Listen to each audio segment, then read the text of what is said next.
नमस्कार. शेती ज्ञान सागरमध्ये आपल्या सर्वांचं स्वागत आहे. आपल्या चॅनलचा उद्देश एकच आहे, गावाशी आणि आपल्या जीवनाशी संबंधित प्रत्येक महत्त्वाची गोष्ट अगदी सोप्या भाषेत तुमच्यापर्यंत पोहोचवणे. आज आपण आपल्या मुलांच्या शिक्षणाबद्दल बोलणार आहोत. विचार करा, आपल्या मुलाला चांगल्या शाळेत प्रवेश मिळावा म्हणून एक लॉटरी लागते.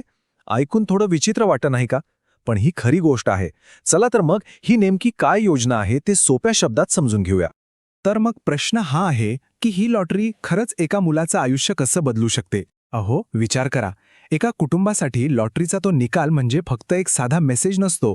तो त्यांच्या मुलाच्या चांगल्या भविष्यासाठी टाकलेलं पहिलं मोठं पाऊल असतं. सगळ्या आशा, सगळ्या चिंता त्या एका निकालावर अवलंबून असतात. ठीक आहे, मग ही लॉटरीची कल्पना आली कुठून?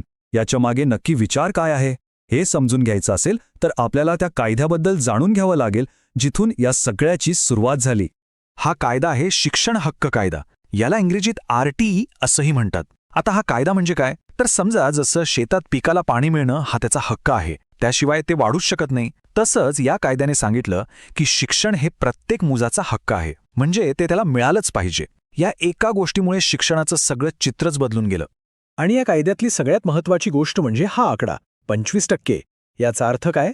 तर मोठ्या मोठ्या खासगी शाळांना त्यांच्या 100 जागांपैकी 25 जागा या गरीब आणि गरजू कुटुंबांतील मुलांसाठी बाजूला काढून ठेवाव्या लागतात. म्हणजे त्या जागांवर फक्त याच मुलांचा हक्क असतो. ही एक खूप मोठी आणि महत्त्वाची जबाबदारी आहे. पण आता एक मोठा प्रश्न उभा राहतो. जागा आहेत 25%, पण अर्ज येतात लाखो. मग निवड करायची कशी? कोणाला घ्यायचं आणि कोणाला नाही, बरोबर? इथेच मग लॉटरीचा खेळ सुरू होतो.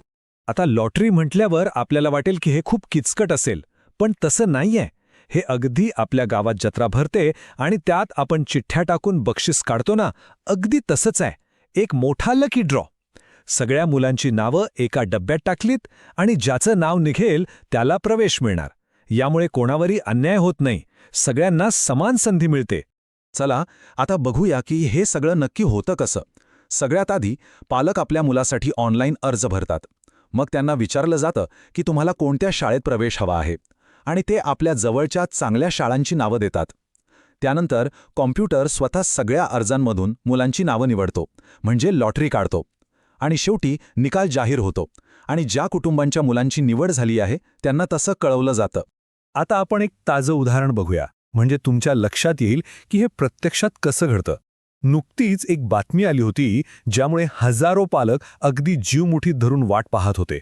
हे बघा ते वाक्य, मोठी बातमी म्हणजे लॉटरी प्रक्रिया पूर्ण झाली असून लवकरच सिलेक्ट झालेल्या विद्यार्थ्यांची यादी जाहीर होणार आहे. बघा किती साधा आणि सरळ वाक्य आहे. यात कोणताही अवघड शब्द नाही, कोणताही गोंधळ नाही. फक्त ती माहिती दिली आहे ज्याची हजारो पालक आतुरतेने वाट बघत होते. आता हे वाक्य ऐकायला खूप साधं वाटतं, नाही का? पण त्याचा अर्थ खूप मोठा आहे. हजारो आईवडिलांसाठी हा संदेश म्हणजे त्यांच्या मुलाच्या भविष्यासाठी लागलेली धाकधूक संपवणारा होता. त्यांच्या महिन्याभराच्या चिंतेचा आणि प्रतीक्षेचा हा शेवट होता. चला आता हे बघूया की निकाल लागल्यावर तो पालकांना कळतो कसा आणि त्यांनी पुढे काय करायचं असतं. निकाल बघण्याची पद्धतही अगदी सोपी ठेवली आहे. गुगलवर जायचं, RTE ॲडमिशन लॉटरी असं लिहायचं. जी पहिली वेबसाईट येईल ती उघडायची. तिथेच तुम्हाला निवड झालेल्या मुलांची यादी दिसेल. बघा किती सोपा आहे. ज्यांना कॉम्प्युटर किंवा मोबाईलमधला जास्त कळत नाही त्यांनाही आपला निकाल सहज बघता यावा, हाच यामागचा उद्देश आहे. आणि कधीकधी काय होतं, खूप लोक एकदम वेबसाईट उघडतात तेव्हा ती बंद पडते. अशावेळी तिथे एक सूचना दिसते, पोर्टल अपडेटसाठी तात्पुरते बंद आहे, कृपया काळजी करू नका. आता हा संदेश खूप महत्त्वाचा आहे, कारण वेबसाईट बंद दिसली की लोकांना काळजी वाटते. पण जेव्हा सरकार स्वतः सांगतं की काळजी करू नका, तेव्हा लोकांना धीर येतो, त्यांचा व्यवस्थेवरचा विश्वास वाढतो. पण तुम्हाला माहिती आहे का, सरकारी कामात ही अशी सोपी भाषा वापरणं इतकं महत्त्वाचं का असतं? यामागे एक खूप मोठा विचार आहे. चला तोच आपण आता समजून घेऊ. हे बघा, इथे 2 प्रकारची भाषा आहे. एकीकडे आहे अवघड सरकारी भाषा आणि दुसरीकडे आहे सोपी सरळ भाषा. लॉटरीची यादी लावण्यासाठी वेबसाईटवर काम सुरू आहे. ती लवकरच पुन्हा सुरू होईल. आता बघा दुसरा संदेश किती सहज समजतो. याच एका छोट्या बदलामुळे लोकांची चिंता कमी होते आणि त्यांना दिलासा मिळतो. म्हणूनच सोप्या भाषेत बोलणं हे फक्त सोयीचं नाही तर खूप गरजेचं आहे. जेव्हा सरकार आपल्याशी, सामान्य माणसाशी अशा स्पष्ट आणि सोप्या भाषेत बोलतं तेव्हा आपली चिंता कमी होते. आपल्याला व्यवस्थेवर विश्वास वाटू लागतो आणि मग सरकारी योजना खऱ्या अर्थाने यशस्वी होतात कारण त्या लोकांपर्यंत पोहोचतात. आणि शेवटी एक महत्त्वाचा प्रश्न उरतो. आज सगळं काही मोबाईल आणि इंटरनेटवर आलं आहे. मग अशा वेळी सगळ्यांना समजेल अशा सोप्या भाषेत माहिती देणं हेच खरं तर सगळ्यांना समान संधी देण्यासारखं नाही का? यावर नक्कीच विचार करायला हवा. आजच्यासाठी इतकंच. तुम्हाला ही माहिती आवडली असेल तर या व्हिडिओला लाईक करा, आपल्या मित्रपरिवारासोबत शेअर करा आणि आपल्या शेती ज्ञान सागर चॅनलला सबस्क्राईब